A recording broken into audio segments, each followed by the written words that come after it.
Assalamualaikum warahmatullahi wabarakatuh. Bagaimana kabar Antuna pada hari ini? Mudah-mudahan semuanya dalam keadaan sehat walafiat tanpa kekurangan sesuatu hal apapun. Baik, pada pertemuan kali ini Bapak akan menjelaskan tentang Khulafaur Rasyidin.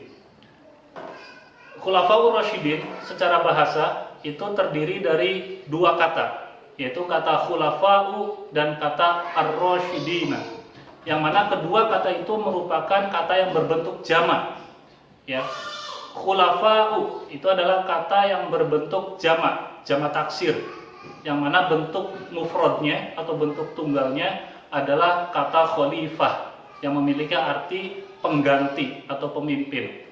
Sedangkan kata ar-rasyidina itu pun kata yang berbentuk jamak, cuman bedanya itu jamak muzakkar salim, yang mana bentuk tunggalnya adalah ar-rasyid, yang artinya orang yang mendapat petunjuk. Sehingga kalau kita gabungkan, khulafaur rasyidin secara istilah memiliki arti orang-orang para pengganti atau para pemimpin yang mendapatkan petunjuk dari Allah Subhanahu wa taala. Siapakah orang-orang yang termasuk ke dalam khulafaur rasyidin? Para sahabat Nabi yang termasuk ke dalam golongan khulafaur rasyidin itu ada 4. Yang pertama, Abu Bakar As-Siddiq, Umar bin Khattab, Utsman bin Affan, dan Ali bin Abi Thalib. Keempat sahabat Nabi ini, mereka secara bergantian memimpin umat Islam untuk menggantikan kedudukan Nabi Muhammad sebagai khalifah, sebagai pemimpin umat Islam. Kita awali dengan khalifah pertama, yaitu Abu Bakar As-Siddiq. Abu Bakar As-Siddiq diangkat oleh umat Islam sebagai pengganti Nabi Muhammad dengan pertimbangan beberapa keistimewaan yang dimiliki oleh Abu Bakar As-Siddiq. Ya, kita tahu Abu Bakar As-Siddiq itu adalah orang pertama yang masuk Islam dari kalangan laki-laki dewasa. Abu Bakar As-Siddiq adalah sahabat dekat Nabi Muhammad. Kemudian Abu Bakar As-Siddiq adalah sahabat yang dipilih oleh Rasulullah untuk menemani beliau ketika perjalanan hijrah. Dan yang seolah memberikan isyarat bahwa Nabi memilih Abu Bakar sebagai penggantinya adalah Nabi meminta Abu Bakar As-Siddiq untuk mengimami umat Islam ketika Nabi Muhammad SAW sakit menjelang akhir kehidupannya. Itu yang dipahami oleh umat Islam merupakan sebuah isyarat dari Nabi Muhammad bahwa beliau memilih Abu Bakar untuk menggantikan kedudukannya setelah beliau wafat. Singkat cerita, Abu Bakar As-Siddiq diangkat oleh umat Islam untuk menjadi khalifah pertama. Ya, Abu Bakar memimpin umat Islam selama kurang lebih 2 tahun, yaitu dari tahun 11 Hijriah sampai tahun 13 Hijriah. Walaupun masa kepemimpinan Abu Bakar As-Siddiq itu cukup singkat, tapi beliau banyak sekali menorehkan prestasi-prestasi gemilang. Dan di sini Bapak akan merangkum 3 prestasi Abu Bakar yang sampai saat ini masih kita rasakan kemanfaatannya.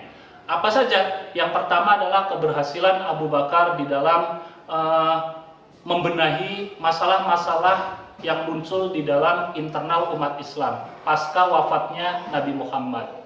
Ya, apa saja masalah internal tersebut? 1, munculnya kaum murtadin yang keluar dari Islam setelah Nabi Muhammad wafat. Yang kedua, munculnya kelompok yang menolak untuk membayar zakat. Kemudian yang ketiga, ini yang paling penting adalah keberhasilan Abu Bakar di dalam menumpas golongan-golongan atau kelompok-kelompok nabi palsu. Dan yang paling fenomenal adalah peristiwa perang Yamamah, yang mana di situ umat Islam berhasil menumpas Musailamah Al-Kadzdzab dan para pengikutnya, dan Musailamah sendiri terbunuh dalam perang Yamamah tersebut. Itu kemudian yang kedua prestasi Abu Bakar adalah perluasan wilayah Islam. Ya, sebelum wafat Nabi Muhammad masih sempat untuk membentuk pasukan Islam yang ditujukan untuk menaklukkan wilayah Al-Balqa yang ada di Syam, yang merupakan wilayah jajahan bangsa Romawi. Dan Nabi Muhammad mengangkat Usamah bin Zaid putra dari Zaid bin Harithah yang saat itu usianya masih sangat muda, antara 17 sampai 18 tahun. Tapi Usama sudah diberi kepercayaan oleh Nabi untuk memimpin pasukan Islam dalam menaklukkan wilayah Al-Balqa. Nah, pengiriman pasukan itu sempat tertunda karena adanya kabar kewafatan Nabi Muhammad. Setelah Abu Bakar As-Siddiq diangkat menjadi khalifah, kebijakan pertama yang dilakukan oleh Abu Bakar adalah melanjutkan misi Nabi Muhammad SAW untuk menaklukkan wilayah Al-Balqa. Dan selain wilayah Al-Balqa, banyak wilayah-wilayah Jazirah Arab lainnya yang berhasil dikuasai oleh umat Islam pada masa pemerintahan Abu Bakar As-Siddiq, seperti Damaskus, Yordania, Palestina. Itu adalah wilayah-wilayah di Jazirah Arab yang berhasil dikuasai oleh umat Islam pada masa Abu Bakar As-Siddiq. Kemudian prestasi ketiga, ini yang paling penting, adalah kebijakan Abu Bakar dalam melakukan kodifikasi Al-Quran. Itu tidak terlepas dari kekhawatiran Umar bin Khattab karena semakin banyaknya para penghafal Al-Quran yang gugur di medan peperangan, sehingga menimbulkan kekhawatiran akan kemurnian ayat-ayat Al-Quran, karena khawatir ayat Al-Quran akan hilang bersamaan dengan wafatnya para penghafal Al-Quran tersebut. Itu beberapa prestasi besar Khalifah Abu Bakar As-Siddiq yang sampai detik ini masih dapat kita rasakan kemanfaatannya. Setelah Abu Bakar As-Siddiq wafat karena sakit, maka yang menggantikannya adalah Umar bin Khattab. Umar bin Khattab diangkat menjadi khalifah berdasarkan wasiat dari Abu Bakar As-Siddiq. Umar berkuasa selama kurang lebih 10 tahun, dari tahun 13 sampai tahun 23 Hijriah. Banyak sekali prestasi Umar bin Khattab. Di sini Bapak merangkum beberapa saja. Yang pertama adalah keberhasilan Umar bin Khattab dalam melakukan perluasan wilayah Islam, tidak hanya di Jazirah Arab, sampai bangsa benua Eropa sampai ke Afrika, ya. Keberhasilan Islam dalam menaklukkan Iskandaria atau Mesir, kemudian keberhasilan umat Islam dalam menaklukkan bangsa Persia, itu merupakan keberhasilan dari seorang Khalifah Umar bin Khattab. Yang kedua adalah kebijakan Umar bin Khattab dalam membenahi administrasi dan keuangan umat Islam, yaitu dengan lebih memaksimalkan fungsi Baitul Mal. Kemudian yang ketiga adalah Umar bin Khattab menetapkan kalender Hijriah, ya. Kalender Hijriah yang merupakan kalender milik umat Islam yang sampai saat ini masih kita gunakan, itu tidak terlepas dari kebijaksanaan seorang Umar bin Khattab. Nah, singkat cerita, Umar bin Khattab wafat karena terbunuh, ya. Beliau dibunuh oleh seorang budak Persia yang bernama Abu Lu'lu'ah, ya. Nah, setelah Umar bin Khattab wafat, maka yang menggantikannya adalah Utsman bin Affan. Utsman bin Affan memimpin umat Islam selama 12 tahun dan banyak sekali prestasi yang berhasil beliau torehkan. Di antaranya adalah satu, kebijakan Utsman bin Affan dalam melakukan renovasi Masjid Nabawi secara besar-besaran, ya. Tidak hanya memperbaiki arsiteknya saja, tapi juga memperluas area Masjid Nabawi. Yang kedua, Utsman bin Affan adalah khalifah yang pertama kali membentuk angkatan laut, karena pada saat itu wilayah Islam sudah sangat luas sekali antar benua, sehingga dibutuhkan adanya kekuatan tentara yang bertugas untuk menjaga kedaulatan laut. Kemudian yang ketiga adalah kebijakan Utsman bin Affan dalam melakukan kodifikasi Al-Quran untuk menyempurnakan apa yang sudah dilakukan oleh Abu Bakar As-Siddiq, ya, termasuk dalam susunan suratnya.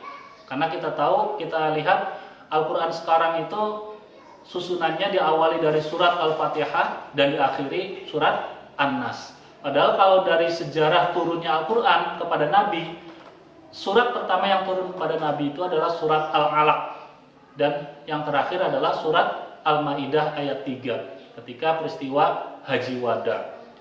Utsman bin Affan, walaupun beliau berhasil membentuk pemerintahan Islam yang kuat, yang sejahtera, rakyatnya sejahtera, tapi ternyata ada kekurangan-kekurangan dalam pemerintahan Utsman bin Affan, yaitu merebaknya tindakan KKN, korupsi dan nepotisme yang dilakukan oleh para pejabat pemerintahan yang tidak lain merupakan berasal dari kerabat Utsman bin Affan sendiri, ya, dan itu membuat ketidaksukaan dari beberapa kelompok, sehingga Utsman bin Affan pun dibunuh ketika beliau sedang membaca Al-Quran di rumahnya. Setelah wafatnya Utsman bin Affan, maka yang diangkat oleh umat Islam adalah Ali bin Abi Thalib. Ya, Ali bin Abi Thalib menjadi khalifah keempat menggantikan Utsman bin Affan. Ali memimpin umat Islam selama kurang lebih 6 tahun. Ya, seperti halnya khalifah-khalifah sebelumnya, Ali pun membuat banyak kebijakan, menorehkan banyak prestasi. Salah satu di antaranya kebijakan Ali adalah yang pertama mengganti para pejabat pemerintahan yang tidak cakap, yang mayoritas kebanyakan merupakan kerabat dari Utsman bin Affan. Ya. Kemudian yang kedua adalah kebijakan Ali bin Abi Thalib dalam menyusun atau menciptakan sebuah disiplin ilmu yang bernama ilmu Nahwu dan Shorof. Ya. Dan seorang ulama ahli bahasa yang ditugaskan oleh Ali untuk membuat ilmu tersebut bernama Abul Aswad Ad-Du'ali. Ya. Nah, tujuan dari mempelajari ilmu itu tidak lain adalah untuk agar umat Islam dapat membaca, memahami isi kandungan Al-Quran dengan baik dan benar. Kemudian tentu Ali bin Abi Thalib juga melakukan beberapa perluasan wilayah. Ya. Setelah memimpin selama 6 tahun, Ali bin Abi Thalib wafat ketika beliau sedang mengimami sholat subuh di Masjid Kufah. Beliau ditikam oleh seseorang yang bernama Abdurrahman bin Muljam. Ya, Abdurrahman bin Muljam sendiri tidak lain adalah orang Islam. Dia Islam, hafal Al-Quran 30 juz. Bahkan dia ahli ibadah. Setiap malam dihabiskan untuk qiyamul lail, siang harinya dihabiskan untuk berpuasa sunnah dan melakukan ibadah-ibadah lainnya. Tapi Abdurrahman bin Muljam menganggap Ali bin Abi Thalib adalah kafir karena Ali tidak menerapkan hukum syariat Islam di dalam pemerintahannya. Sehingga menurut Abdurrahman bin Muljam, Ali bin Abi Thalib halal untuk dibunuh. Ya. Dan naudzubillah, pada zaman modern seperti sekarang banyak bermunculan Abdurrahman bin Muljam versi baru, ya. Dan mudah-mudahan kita bisa terhindar dari kesalahan-kesalahan di dalam memahami hukum-hukum syariat Islam. Kesimpulannya, ada 4 orang yang termasuk ke dalam golongan Khulafaur Rasyidin: Abu Bakar, Umar, Utsman, dan Ali. Setelah wafatnya Ali, maka berakhirlah pemerintahan Khulafaur Rasyidin, kemudian dilanjutkan oleh pemerintahan baru, yaitu dinasti Bani Umayyah. Insya Allah untuk dinasti Bani Umayyah akan dijelaskan pada pertemuan berikutnya. Cukup sekian yang dapat Bapak sampaikan. Mohon maaf atas segala kekurangan dan kesalahan. Mudah-mudahan bisa bermanfaat untuk kita semua. Wallahul muwaffiq ila aqwamit thoriq. Wassalamualaikum warahmatullahi wabarakatuh.